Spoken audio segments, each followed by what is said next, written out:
Ate Guy, ang ating national artist superstar Nora Honor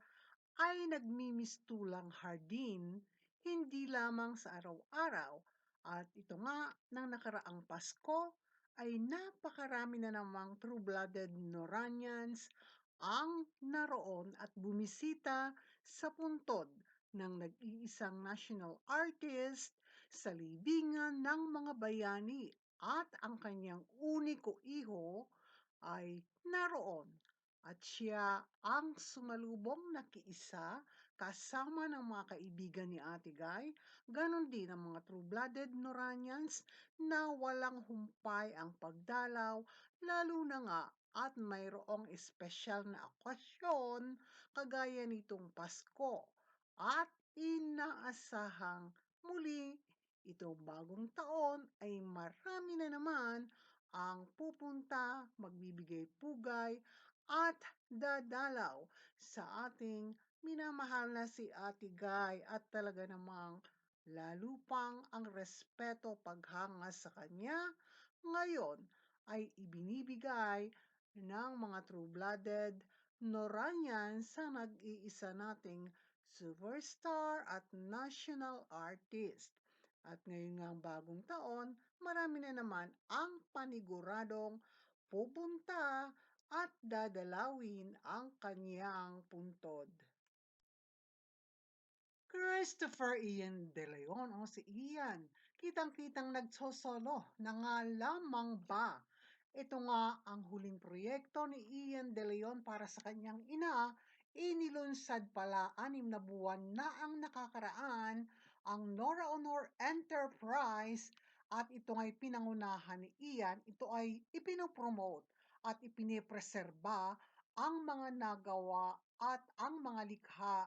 ng nag-iisang superstar national artist Nora Honor. At sa kanya namang mga post, si Ian ay kasama ng De Leon family at inalaala nila ang pagpanaw ng kanilang oma o ang Lola Lilia Dizon na ina ng kaniyang Papa Boyet o ni Ginoong Christopher De Leon at muli ay kasama niya ang kaniyang mga kapatid, mga tita na naroon, mga pinsan at ang buong angka ng De Leon family at nagkaroon sila ng salo-salo at very obvious na hindi nakasama ang kanyang 4 na kapatid sa naturang commemorative event for their oma o ang kanilang lolang si Ginang Lilia Dizon na ina ng kanilang Papa Boyet. Kasama nga ni Ian ang kanyang 2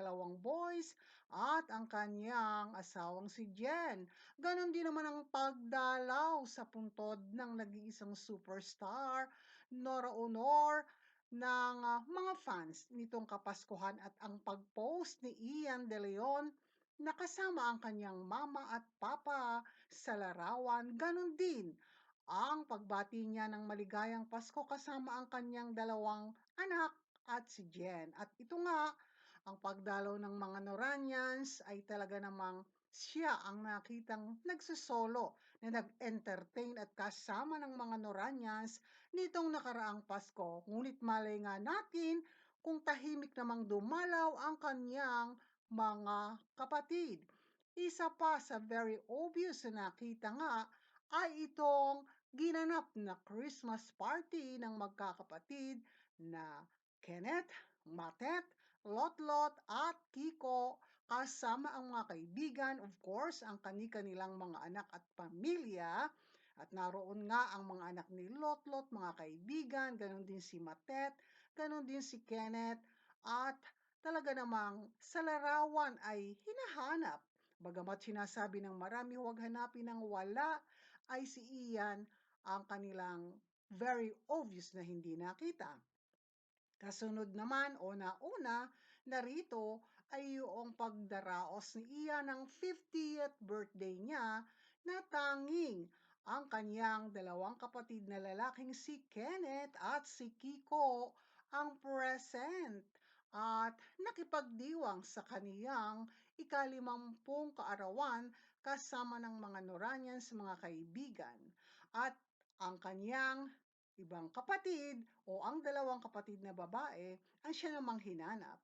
At marami ang nalulungkot at sinasabing kung nabubuhay marahil ang nag-iisang superstar national artist Nora Honor ay hindi niya magugustuhan ang kanyang nakikita o ang nangyayaring ito. Bagamat wala nga siya, ay marami ang nagwiwis at positibo pa rin na umaasa na kung anuman nga ang namamagitan pa rin at paulit-ulit naman tayo na hindi natin ito business, ay ipanalangin magkaayos at sa takdang panahon, in perfect God times, ay magkaroon ng solusyon at makitang muli na sila ay magkakasama sa isang event man o sa likod man ng camera. Bagamat sila ay anak ng superstar at ni Ginong Christopher De Leon, ay para sa kanila naman hindi maiiwasan ng mga fans na tanungin o sisain at magkaroon ng kani-kanilang mga opinyon tungkol sa nakikitang ito sa kanila.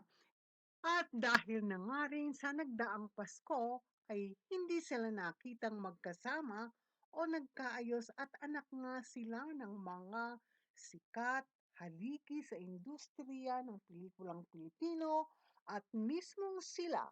ay mga artista at showbiz personalities ay nakita na ito at tinalakay ng mga journalist gaya nga ni Christopher Min sa kanilang programang SNN at nabanggit pa nito na maaaring si Ate Guy ay nagkakaroon ng pagkabalisa anila sa kanyang kinaroroonan kung nakikita at nararamdaman na ganito ang nangyayari sa magkapatid. Kung ano't ano man, muli at muli sinasabi natin, ito ay hindi natin business, ngunit huwag silang magagalit, lalo na ang mga taong nakapaligid, sapagkat kitang-kita naman at obvious ang nangyari at ang nakitang hindi magandang ika nga ay nangyaring